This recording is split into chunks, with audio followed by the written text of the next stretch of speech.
हम 70% मुंह देखेंगे और आप 30% कुछ कर लेंगे। अब ये 70% एक मुस्त होकर जवाब दें। এবার জানতা খেলবে, এবার দিদি খেলবে না, এবার জানতা খেলবে। आज हमारी घर की माँ बेटी का इज्जत नहीं है। रास्ते में चलेंगे तो तृणमूल के गुंडा वाहिनी जो है वो छिटकारते हैं। यहाँ सिंडिकेट राज चलता है, यहाँ जनता त्रस्त है, वो मस्त है। पश्चिम बंगाल में युवा के लिए कुछ नहीं है, कुछ भी नहीं। और हम लोग चाहते हैं इस बंगाल सरकार को हटाना चाहते हैं। माटी का कोई मोल नहीं और मानुष को तो इन लोगों ने कठपुतली बना के रखा है। क्या कहा, माँ माटी मानुष। अभया मरी है, उसकी माँ नहीं है, या फिर जो और लोग मर रहे हैं उसकी माँ नहीं है, वो तो दाम लगाती है। महिला का रेप हुआ 10 लाख रुपया, और ढंग से रेप हुआ 15 लाख रुपया, और अच्छा रेप किया मार डाला तो माँ बाप को खरीद लो। नमस्कार, मेरा नाम नीतीश ठाकुर। एक बार फिर से आप कैपिटल टीवी देखना शुरू कर चुके हैं। पश्चिम बंगाल के अंदर आकर के लोगों की, जनता की राय को समझने का प्रयास कर रहे हैं, जानने का प्रयास कर रहे हैं कि किन किन मुख्य समस्याओं से उनको गुजरना पड़ रहा है। इसी कड़ी में इस वक्त मैं मानिकतला विधानसभा में आ चुका हूं और यहां से विधायिका कौन है? सुप्ती पांडे। अब उनका काम क्या है या सिर्फ नाम है? ऊंचे पकवान और बस वही बड़े दर्शन वाले काम है, या फिर हकीकत में ऑन ग्राउंड इंप्लीमेंटेशन की बात करें तो यहां पर किन किन चीजों की समस्याएं हैं? विधायक जी कभी आती भी हैं कि जनता से कि मिलने की नहीं, वो भी जानने का प्रयास करेंगे। मेरे साथ काफी लोग हैं, उनको मैंने रोका। बस स्टैंड है पीछे, आप देखेंगे वहां पर भी भीड़ है, तो मैंने कहा आप जरा साइड में आकर के मुझसे बात कर लीजिए। क्या नाम हुआ सब आपका? हमारा नाम श्याम जायसवाल है। श्याम जायसवाल, क्या समस्या फेस करना पड़ रहा है? आती है कभी सुप्ती पांडे, कभी समस्या जानने, कभी कोई राय जानने की हाँ ठीक है आपकी कोई प्रॉब्लम है तो मैं उसे ठीक करूं? देखिए, सुप्ती पांडे का उम्र है 70 साल। अभी देश युवा चाह रहा है। 70 साल के उम्र में वो किसी राजनीतिक परिवार से आ रही हैं, किसी राजनीतिक परिवार का वंशज होके वो राजनीतिक क्रीम लेके आ रही हैं। यहाँ जनता त्रस्त है, वो मस्त है। अच्छा, जनता त्रस्त है, वो मस्त है। बगल में ही आप देख सकते हैं आरजीकर, इतनी बड़ी हत्याकांड हुई, डॉक्टर को मार दिया गया, एक बार भी उन लोग रास्ता पे नहीं उतरे। आज भी कैंडल देखिए वहां जल रहा है नेताजी मूर्ति के नीचे, आज तक वो मोमबत्ती जल रही है। आज अभी जल रही है। अभी आप कैमरा लेकर जाइए तो जल रही है। लोग आज भी उनके याद में वी वांट जस्टिस लगा के रखे हैं।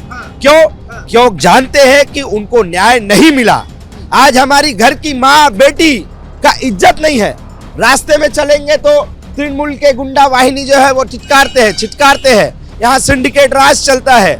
पूरा मानिकतला विधानसभा इलीगल कंस्ट्रक्शन से भरा पड़ा हुआ है। ये हाई कंस्ट्रक्शन, इलीगल कंस्ट्रक्शन देखिएगा, ये 3 तल्ले की माला है, उसके ऊपर देखिएगा 4था तल्ला हो गया। जिसका जमीन नहीं है, कब्जा करके जमीन, गरीब लोगों का कब्जा करके उस पर कंस्ट्रक्शन करा दे रहे हैं टीएमसी के नाम पे। आप आज भी सड़कों पे जाइएगा, देखिएगा सरकारी सड़क टीएमसी पार्टी ऑफिस बना के रखा हुआ है। क्यों? आपको पार्टी ऑफिस बनाना है तो आप कहीं पे कोई रेंट लीजिए या फिर कोई कमरा बनाइए या बिल्डिंग बनाइए, वहां रखिए। सरकारी जमीन पे आप क्लब और पार्टी ऑफिस क्यों बनाएंगे? और हर 100 मीटर 200 मीटर पे एक एक क्लब, एक एक पार्टी ऑफिस है। यहाँ पे ललुआ का अलग है, बुलुआ का अलग है, भुलुआ का अलग है। जितने लोग उतने पार्टी ऑफिस, और पार्टी ऑफिस यहाँ पे हो गया है इन लोगों का कमाई का अड्डा।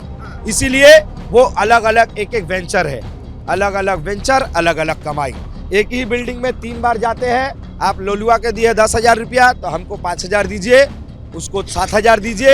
ऐसे करके प्रोमोटर राज बढ़ रहा है यहाँ पे और महंगाई बढ़ रही है। सोचिए, एक बिल्डिंग बनाने का कंस्ट्रक्शन का खर्चा यदि 1400 रुपया स्क्वायर फीट है, तो वहाँ पे यदि विधायिका, काउंसिलर और थाना भी मिली हुई है इसमें, प्लस ये जो लोकल सिंडिकेट लोग हैं, माने टीएमसी के कैडर वगैरह, 4 लोग गए, 4 लोग चंदा उठा के लेके आए, तो ऑलरेडी तो प्रमोटर तो उसी कंस्ट्रक्शन कॉस्ट को बढ़ाएगा। अपने पैसों से, अपने इतनी मेहनत को जोड़ करके आपने घर बनाया और उस पे से उस घर को बनाते समय विधायक को भी पैसा नहीं बना सकते। आप अपना घर नहीं बना सकते। यदि आप लीगल भी बना रहे हैं तो भी नहीं बना सकते। उसके लिए आपको पाड़ा छेले के ईट नीते हवे, ललुआ से बालू लेना होगा और कलुआ से सीमेंट लेना होगा, तब जाके आप बना पाएंगे।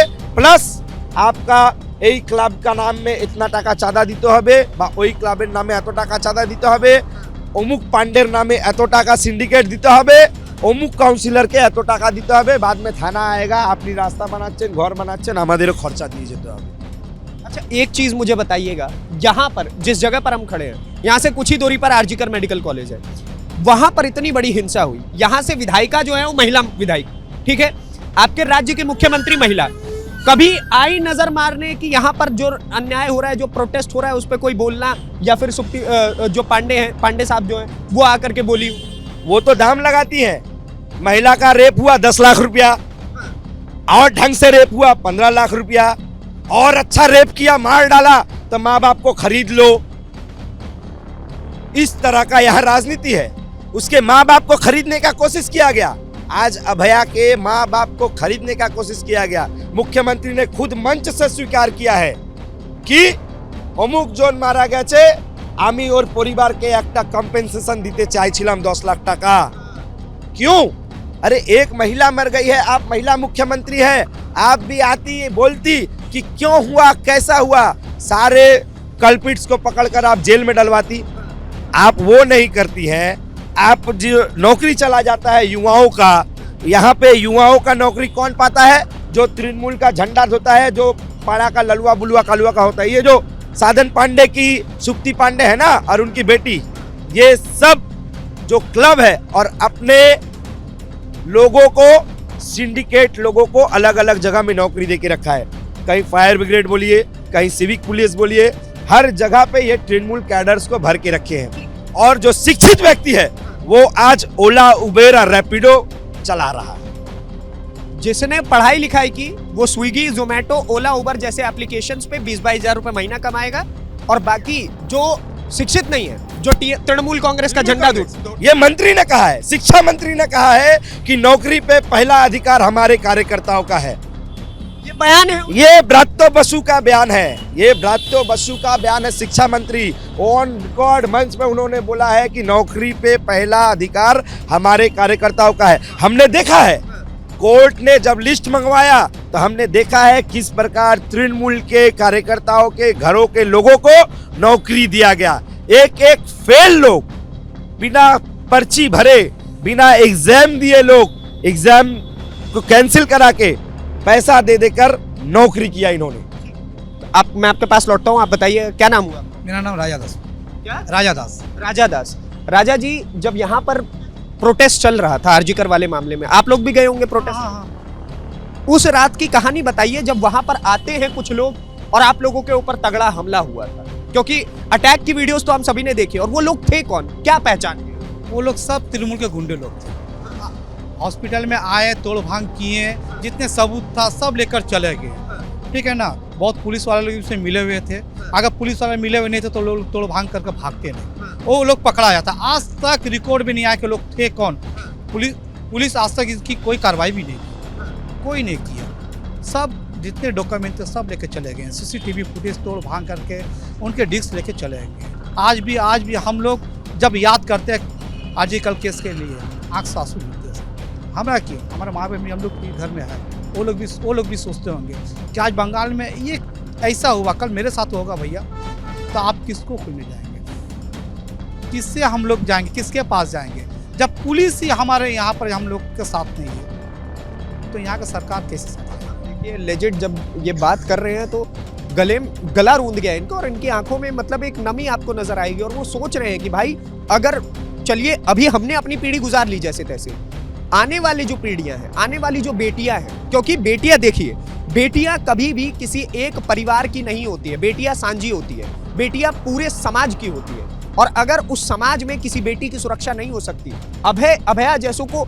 अगर न्याय नहीं मिल सकता है, उनके परिवार वालों को अगर कीमत देकर के, दाम देकर के उनको खरीदने का कोशिश हो, टका देकर के खरीदने का कोशिश हो, तो क्या फायदा एक महिला मुख्यमंत्री का राज्य के भीतर? क्या आप बताइए, क्या कुछ फेस करना पड़ता? और क्या आपकी विधायिका फीमेल है, बताइए क्या पेश करना है? यहाँ पर लोग हमारे बंगाल के, कलकत्ता के सभी लोग, जनता लोग जान चुके हैं कि यहाँ ना नौकरी है, ना ठीक से पढ़ाई है, कुछ नहीं है। यहाँ तो हमको लग रहा है कि बंगाल में अभी हम लोग तो गुजारा कर लेंगे जैसे तैसे करके, हमारे बच्चे लोग को पढ़ा लिखा कर करेंगे क्या? वो लोग जब बड़ा होगा, वो लोग जब कॉलेज वगैरह पास करेगा तो लोग करेंगे क्या? नौकरी तो नहीं है। यहाँ तो नौकरी पश्चिम बंगाल सरकार देती है तो कम से कम 10 लाख रुपए लेती है तो नौकरी देती है। 3 साल नौकरी करने के बाद फिर छापा पड़ता है कि ये नौकरी, ये लोग पैसा खा के दिया, वो नौकरी भी गया, पैसा भी किया। हमारे बच्चे करेंगे क्या बड़ा होकर? पैसा खा करके नौकरी नौकरी दिया जाता। तो बिहार जैसा लग रहा है सुनने में, लैंड फॉर जॉब। तो आप लोग तो सुने होंगे 26,000 नौकरी बातिल किया गया था। क्यों किया गया था? क्योंकि वो नौकरी ये लोग टीएमसी सरकार लोग पैसा खा के उसको नौकरी दिया गया था, इसलिए 26,000 नौकरी बातिल हुआ गया था। ठीक है ना। तो हमारे बच्चे लोगों को क्या नौकरी मिला रही, जब हमको लोग को ऐसा यंग लड़का लोग को नौकरी नहीं मिला है। हम लोग आज 39 से 40 ईयर्स के हो गए, जब हम लोग को शुरू से नौकरी मिलता, हम लोग बच्चे लोग को नौकरी कहाँ मिलेगा? बंगाल सरकार में नौकरी नहीं है और हम लोग तो चाहते हैं इस बंगाल सरकार को हम लोग पब्लिक अब हटाना चाहते हैं। अब नई सरकार के हम लोग फौज में है। अब वो नए सरकार को हम लोग लाएंगे। अब ये सरकार हम लोग से नहीं होगा, बर्दाश्त नहीं। वोट दिए थे, अब हम लोग को वोट नहीं देंगे। क्या नाम हुआ? सुशील पांडे। सुशील पांडे। क्या कुछ है यहाँ पर समस्या, मुझे बताइएगा थोड़ा कि समस्या यहाँ पे सभी कुछ है, जैसे चाकरी हो गया, अभी यंग जनरेशन को चाकरी चाहिए और सरकार दे रही है भत्ता। तो हम लोगों को जैसे यंग जनरेशन युवा जो है, इन लोगों को चाकरी चाहिए। भत्ता लेके कितना दिन आप जिएगा? घर में अगर पेट में शिक्षा है तो हमको नौकरी मिलेगा, नौकरी करके हम आगे बढ़ सकते हैं ना। हमको 1000 रुपये 1500 रुपये का भत्ता चाहिए नहीं, जिससे और भी लोग पीछे चले जाए। कोई काम नहीं, कोई धंधा नहीं, 1000 टाका पाची उसको लेके क्या होगा? 1500 पाची होकर नहीं की होगा। तो हम लोग का भी यही कहना है कि युवा के लिए दीदी कहती है खेला हो, खेला कहाँ होगा, एबार खेला होबे, एबार भालो करे खेला होबे, एबार दीदी भालो करे जनता खेलबे, एबार जनता खेलबे, एबार दीदी खेलबे ना, एबार जनता खेलबे, एबार अन्य सरकार आसबे ही आसबे। एबारी दीदी ना खेलबे, एबारी जनता खेलबे। एकदम जनता खेलबे। एबार उंगली से जनता खेलेगा बस। उंगली का प्रहार तो वैसे भी बहुत ताकत बहुत तेज, जो दर्द बहुत होगा लेकिन आवाज नहीं होगा, वैसा प्रहार चलेगा इस बार। और एक चीज मुझे बताइएगा, अपने बच्चों के भविष्य को लेकर के आप लोग कितना सुरक्षित समझते हैं? स्कूल वगैरह के बारे में बताइए, शिक्षा का इंफ्रास्ट्रक्चर कैसा है? शिक्षा का इंफ्रास्ट्रक्चर यही है कि स्कूल चालू होगा 9 बजे, टीचर आएंगे 12 बजे। और जैसे भी कोई एक कार्यक्रम हुआ था कुछ पहले, लगभग 15-20 दिन पहले, तो जैसे उन लोगों को जनता नहीं मिल रही थी, तो बच्चों, स्कूल के बच्चों को ले जाया गया है दीदी के प्रोग्राम में। जो टीएमसी के प्रोग्राम, हाँ, टीएमसी के प्रोग्राम में बच्चे गए हैं, स्कूल के बच्चे। स्कूल बंद, बच्चे जा रहे हैं। ये कैसा प्रोग्राम है? बच्चों को शिक्षा जरूरी है कि प्रोग्राम में जो है मंगला वो बोलना जरूरी है? दीदी का तो फिर इस हिसाब से तो माँ माटी मानुष वाला जो नारा था वो तो फिर फेल होगा ही, फेल होगा ही।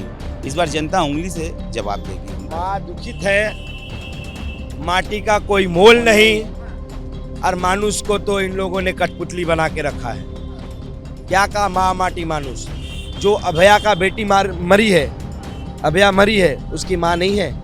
या फिर जो और लोग मर रहे हैं उसकी माँ नहीं है? आज रोज भी बंगाल में दंगा देखिए, हर एक जिला में दंगा हो रहा है। ममता बनर्जी ने अभी कुछ ही दिन पहले उन्होंने बताया कि 30% यदि गुस्सा हो जाएंगे, रास्ता में आके आंदोलन करेंगे तो हमारा करने का कुछ नहीं रहेगा। अरे आप प्रशासन है, 30% कुछ कर लेगा और हम 70% मुंह देखेंगे। हम 70% मुंह देखेंगे और आप 30% कुछ कर लेंगे। अब ये 70% एक मुश्त होकर जवाब देगी, एक मुश्त होकर जवाब देगी। चलिए, ये तो आपका नाम क्या हुआ? संदीप भौमिक। संदीप भौमिक। संदीप जी बताइए, युवाओं के लिए क्या कुछ है इस बंगाल में? मेरे को थोड़ा कुछ नहीं है, युवाओं के लिए कुछ नहीं है। पहले तो ये लोग चाकरी जाली किया, शिक्षा का जो चाकरी, टीचर का चाकरी जाली किया, उसमें शिक्षा चला गया। उसके बाद जॉब नहीं है, और उसके बाद इस बजट में, नया बजट में ममता बनर्जी बेकार भाता चालू किया युवा के लिए, कि जिसका जॉब नहीं है कौन सा भत्ता चालू किया? बेकार भाता। बेकार है तो आपको 1500 रुपया मिलेगा हर महीने, लेकिन जॉब का कोई आता पता नहीं है। और सब जगह में आप देख लीजिए, 7,000 रजिस्टर्ड कंपनी चला गया है, 4,000 अनरजिस्टर्ड कंपनी चला गया है, और 22,000 फैक्ट्री बंद हो गया है वेस्ट बंगाल में। और ममता बनर्जी बोल रहा है कि उन्होंने चाकरी दिया है। उसका चाकरी क्या है? ढॉप शिल्प और चॉप शिल्प दिया है। वो अच्छा बोलता है कि चॉप बेचने, चॉप शिल्प में चॉप बेचो। और युवा लोग को 2021 में पहले बोला था कि उसका मम्मी को बोलो घुगनी बनाने के लिए, 2026 में आके बोला उसका बीबी को घुगनी बनाने के लिए, और वो घुगनी बेचने के लिए। तो पश्चिम बंगाल में युवा के लिए कुछ नहीं है, कुछ भी नहीं है। युवाओं के लिए पश्चिम बंगाल में कुछ नहीं। तो आपने देखा, इस वक्त हम जिस विधानसभा में थे, यहाँ के आप समझिए कि पश्चिम बंगाल में जिस भी इलाके में जा रहा हूं, लोग त्रस्त ही अपने आप को बता रहे हैं। और जहां पर इस वक्त मैं मौजूद हूं, यहां से मात्र कुछ दूरी पर आरजीकर मेडिकल कॉलेज है, और उस आरजीकर का जो चोट है, लोग आज तक उस चीज से घायल हुए पड़े हैं और बता रहे हैं कि उनके अंदर एक विद्रोह उत्पन्न हो चुका है और उस विद्रोह का वो जवाब देना चाहते हैं। लेकिन चूंकि तृणमूल कांग्रेस के लोग, या फिर अगर आम जनता की भाषा में कहूं तो जो गुंडे हैं, वो बहुत ज्यादा परेशान कर रहे हैं। उस चीज का आप जवाब नहीं दे सकते। डर का माहौल है चारों तरफ, और इस बात को आप हमारे कैमरे के नजरिए से समझ सकते हैं कि क्या कुछ चल रहा है इस वक्त पश्चिम बंगाल के अंदर। बताइए, आज तक अभया के नाम पर मोमबत्ती जलाई जा रही है, लेकिन उसके लिए एक भी बार जो इस इलाके की विधायिका है, और वो आज तक आकर के नहीं पहुंची है कि हाँ जो भी हुआ उसके ऊपर उनको खेद भी है। दूसरा कि महिला मुख्यमंत्री है, उसके बावजूद भी आरजीकर जैसा कांड हो जाता है, और उसके बाद जो लोग उसके प्रोटेस्ट के लिए बैठे होते हैं उनके ऊपर क्या किया जाता है, उनके ऊपर गुंडे भेज करके उनको मारा पीटा जाता है। तो ये सवाल उत्पन्न करता है कि राज्य की व्यवस्था क्या कुछ कह रही है। आप क्या कुछ सोचते हैं इस पूरी खबर को लेकर के, हमारी ग्राउंड रिपोर्ट्स को लेकर के, जो पश्चिम बंगाल के अंदर चल रही है। बैटल ऑफ जो बंगाल है वो आपको किस तरफ जाता हुआ नजर आ रहा है, हमें कमेंट बॉक्स में जरूर बताएं, और ऐसी वीडियोस को देखने के लिए कैपिटल टीवी को सब्सक्राइब करिए। धन्यवाद, नमस्कार, जय हिंद, जय भारत।